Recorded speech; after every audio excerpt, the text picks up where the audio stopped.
হে everyone, welcome করছি delicious by সামিরার নতুন আরও একটি পর্বে। আজকে আপনাদের জন্য থাকছে খুবই ডিলিশিয়াস আর ইয়ামি বেক পাস্তা। আমি চেষ্টা করেছি খুব সহজভাবে ঘরে থাকা উপাদান দিয়ে এই পাস্তাটা করে দেখাতে।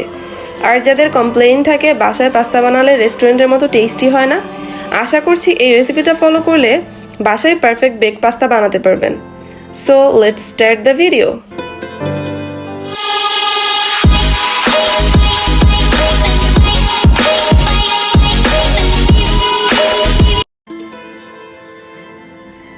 প্রথমে পাস্তা সেদ্ধ করার জন্য পরিমাণ মতো পানি নিয়েছি।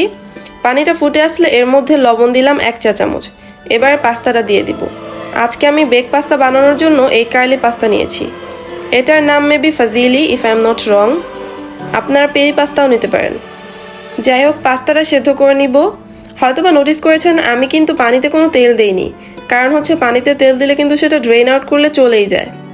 তাই পাস্তাটা সেদ্ধ হয়ে যাওয়ার পর তেল দিলে আরও ভালো হয়। আমি পাস্তাটাকে প্রায় 11 মিনিটের মতো সেদ্ধ করে নিয়েছি। প্রতিটা পাস্তার প্যাকেটে কিন্তু লেখা থাকে কতক্ষণ পাস্তাটা সেদ্ধ করতে হবে, তাই প্যাকেটের ইনস্ট্রাকশন ওয়াইজ সেদ্ধ করে নেবেন। আমি পাস্তাগুলো একটা বাটিতে উঠিয়ে নিয়েছি। আর এখন কোনো ঠান্ডা পানিতে ওয়াশও করব না, শুধু 1 চা চামচ অলিভ অয়েল দিয়ে ভালোভাবে মিশিয়ে এক সাইডে রেখে দিব। এতে করে পাস্তাটা দলা বাঁধবে না। এবার চলে যাব মেইন রান্নায়। প্রথমে 1 চা চামচ বাটার দিয়েছি। বাটারটা কম হয়ে গিয়েছিল, পরে আরও একটু বাটার অ্যাড করেছিলাম। আমি টোটাল 1 টেবিল চামচ বাটার দিয়েছি। এখন মিহি কুচি রসুন দিলাম 1 টেবিল চামচ। এবারে রসুনটা একটু ফ্রাই করে নেব, বাটার আর রসুন কুচি থেকে সুন্দর একটা অ্যারোমা বের হয়ে আসা পর্যন্ত। হয়ে গেছে।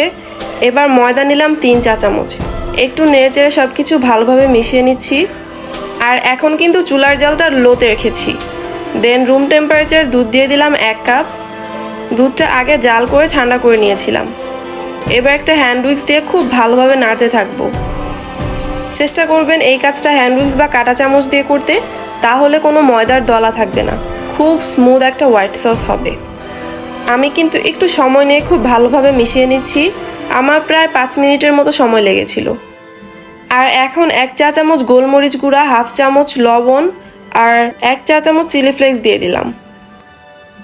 এখন এই সব কিছু ভালোভাবে মিশিয়ে নিব। নাড়া কিন্তু বন্ধ করা যাবে না, তাহলে ময়দাটা নিচ থেকে লেগে যাবে। কিছুক্ষণের মধ্যেই এটা ঘন হয়ে যাবে।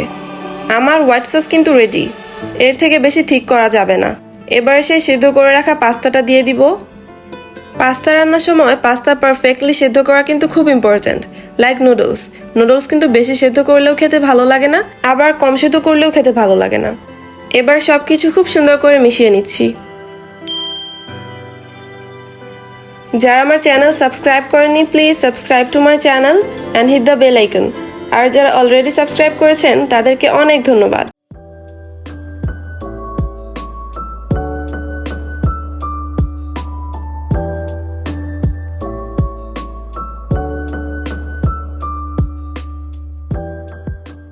আর এখন আগে থেকে সেদ্ধ করে রাখা চিকেন দিয়ে দিচ্ছি। আমি মুরগির বুকের মাংস একটু গোলমরিচের গুঁড়ো আর লবণ দিয়ে সেদ্ধ করে নিয়েছিলাম। দেন কাঁটা চামচ দিয়ে এমন ছোট ছোট টুকরো করে নিয়েছি। এবারে সব কিছু ভালোভাবে মিশিয়ে 2-3 মিনিটের মতো রান্না করে নিব। আর এখন বেশিক্ষণ চুলায় রাখার প্রয়োজন নেই, কারণ মাংস, পাস্তা সব কিছু আগে থেকেই সেদ্ধ করা। শুধু ভালোভাবে মিশিয়ে নিলেই হবে। আমি এখন নামিয়ে রাখছি। আর এখন একটা ওভেন প্রুফ ডিশ নিয়েছি। আর এতে প্রথমে পাস্তার 1 লেয়ার দিয়ে দিব। তারপর সামান্য চিজ দিয়ে আবার সেই রান্না করা পাস্তার আরেক লেয়ার দিয়ে দিব। দেন ওপর থেকে চিজ দিব। আপনারা চাইলে কিন্তু হোয়াইট সস বানানোর সময় সামান্য গ্রেটেড চিজ দিয়ে দিতে পারেন। তাহলে আর এখন লেয়ার করে দেওয়ার প্রয়োজন নেই। ওপরে একটু চিজ দিয়ে বেক করে নিলেই হবে। দ্বিতীয় লেয়ার দেওয়া হয়ে গেলে ওপরে চিজ দিয়ে দিব। আমি আজকে মোজারেলা চিজ দিয়ে পাস্তাটা বানাচ্ছি। চিজটা একটু বেশি আগে ফ্রিজ থেকে বের করেছিলাম, তাই একটু ওয়াটারি হয়ে গেছে। যাই হোক, এই কাজগুলো করতে করতে এদিকে আমি ওভেন প্রিহিট করে নিচ্ছি 200 ডিগ্রি সেলসিয়াসে 10 মিনিটের জন্য। আর আপনারা চাইলে বাসায় চুলায়ও কিন্তু এই পাস্তাটা বানাতে পারবেন। চুলায় বানান বা ওভেনে, টেস্ট তো একই হবে, তাই না? ওভেনে শুধু সুন্দর একটা কালার আসে ওপর থেকে, আদারওয়াইজ সব কিছু একই। এবার আমি ওপরে কিছু ব্ল্যাক অলিভ দিয়ে দিচ্ছি।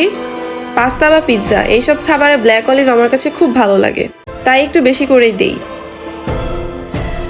আর সবশেষে সামান্য অরিগানো ওপর থেকে দিয়ে দিলাম। আর এখন 250 ডিগ্রি সেলসিয়াসে 15 মিনিটের জন্য বেক করে নিলে কিন্তু আমাদের মজাদার বেক পাস্তা রেডি। খুবই ইজি, তাই না? কাউকে বানিয়ে দিলে বুঝবেই না যে এটা বাসায় বানানো। সো আজকে এ পর্যন্তই। Till then take care. আল্লাহ হাফেজ।